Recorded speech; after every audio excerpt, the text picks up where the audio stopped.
Hi, I'm Morteza Farhoudi and I'm joining from Borujen in Iran. Welcome to my multisensory translation of The Sunrise, an artwork by the Canadian artist Mary Rinch, who was born in 1877 and died in 1969. My presentation comprises three parts. I will begin by introducing the artwork, then I will present my creative visual description, and finally I will present my multisensory translation of the artwork. Sunrise is a print artwork which is completed in 1929. The medium is linocut in black ink with blind embossing on paper, and the measurements are: for the sheet, it is 13.8 by 10.2 centimeters. The impression is 10.2 by 8.5 centimeters, and the mat is 45.7 by 35.6 centimeters. On the screen, the image on the right shows the artwork of Sunrise, and the image on the left is the portrait of Mary Rinch. Here is the creative visual description translation of the Sunrise.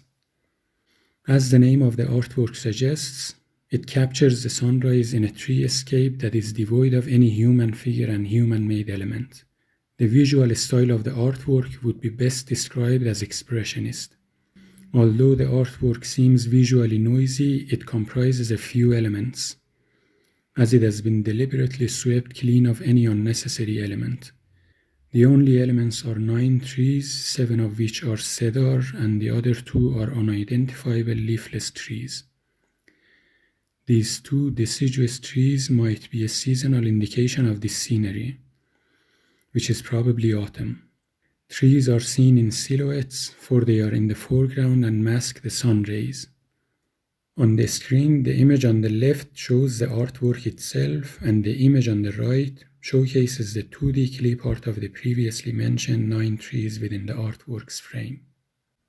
Sun rays are emanating from the rising sun, which is located just above the lower right crash point of the artwork, and seemingly pulls itself up from a steep hill.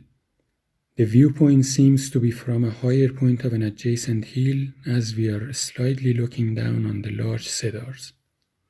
On the screen, the 2D illustration on the left shows a man on the domain of a hill looking down at a smaller adjacent hill, and the image on the right shows the location of the rising sun in the artwork according to the visual principle of the rule of thirds.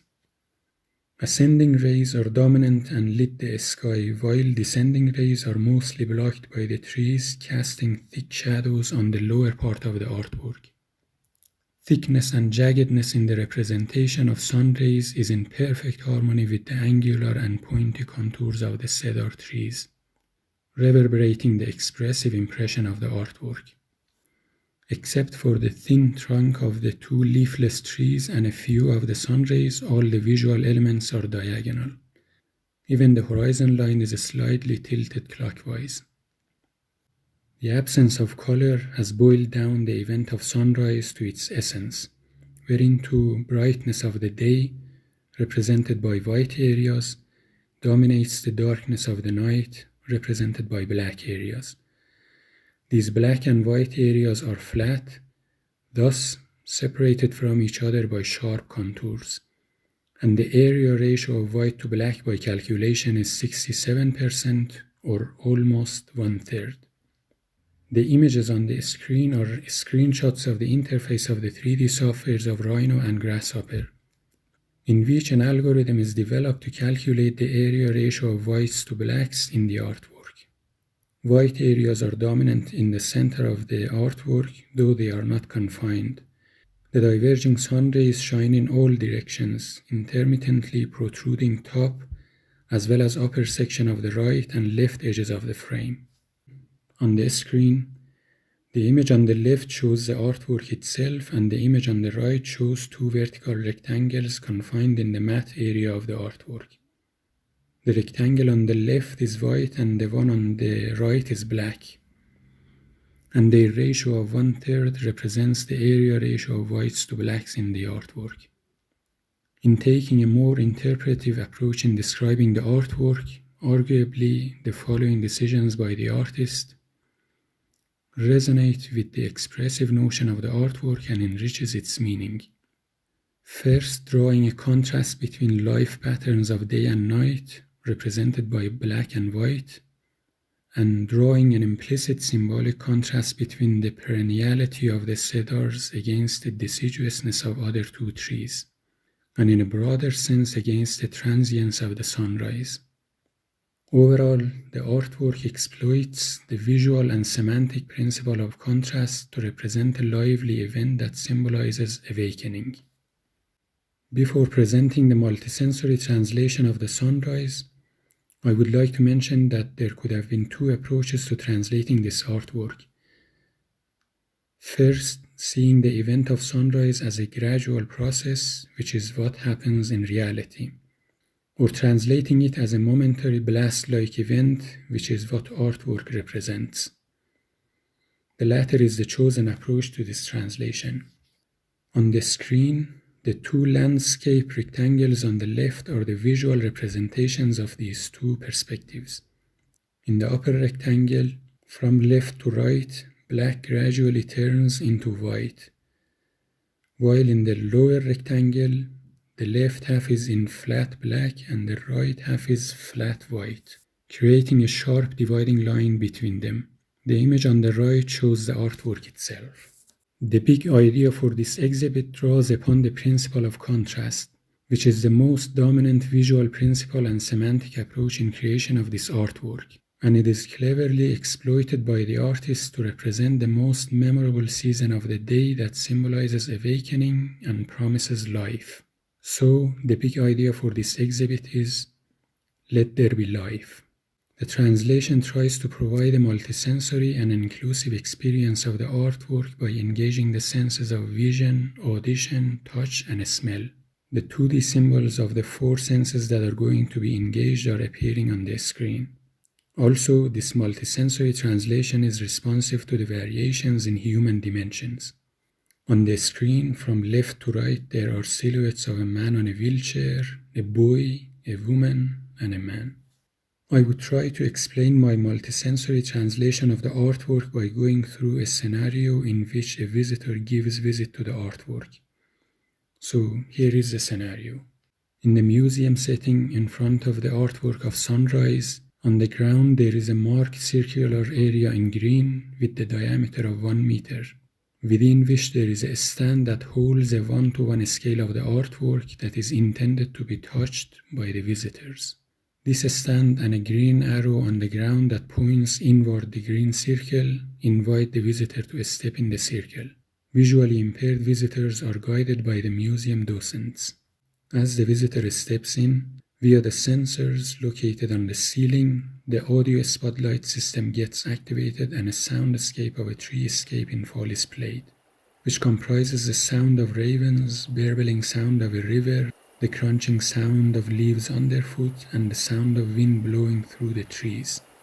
In trying to differentiate between the events of sunrise and sunset, within a time frame of 3.5 minutes, which is a rough average of the duration of sunrise in most populated regions of the world, the chirping sound of crickets will be gradually replaced by the singing of birds. On top of this ambient soundscape, the narrative description of the artwork is presented to the visitor. The height of the stand that holds the embossed version of the artwork can be adjusted to suit the height differences of the visitors. For instance, when the visitor is a wheelchair user, the height is adjusted to the elbow height at a seating position, and for the ambulatory visitors, it is adjusted to the elbow height of the standing position. Recommended by the ergonomic guidelines, the stand holds the artwork at an angle of 15 degrees. The white areas of the artwork on the stand are embossed by 1 mm with an angle of 20 degrees downward. This is inspired by the directionality of the grain texture of trees, which are the dominant natural element in the artwork. As a result, when the visitor touches the artwork by moving their hand downward, they feel a soft, embossed texture. But when the hand moves upward, the texture is rougher and more pronounced. Two spheres, which are held by two branches of the stand's main column, are located on the right and left side of the embossed artwork at the same height.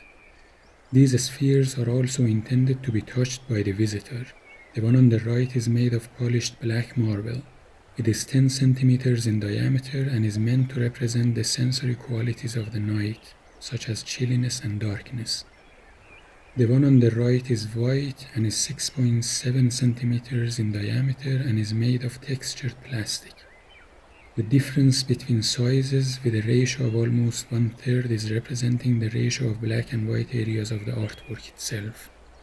The difference between their texture and temperature are intended to represent the contrast between the chilliness of night and warmth that sun brings, and by adding an extra layer of information enhance the visitor's understanding of the artwork and enriches their experience. A scent diffuser is located under the artwork on the stand that sprays doses of earthy scent, which is typical of autumn. The scent diffuser is activated when the visitor touches the artwork on the stand. The nozzle is located on the front face of the embossed artwork and directs the sprays to the visitor's facial area. This is the last slide of my presentation and includes the credits of the resources that I have used for my presentation. I would like to give very special thanks to Melissa Smith, my advisor, and also thank Lynn Alkhoury and Doris Purchase for their constructive feedbacks. Thank you for joining me. I hope you have enjoyed my multisensory translation of the sunrise. I would be happy to have your thoughts and feedbacks in the comments section. And if you are interested in doing your own multisensory translation of the sunrise, please share your creations at #AgioMakes.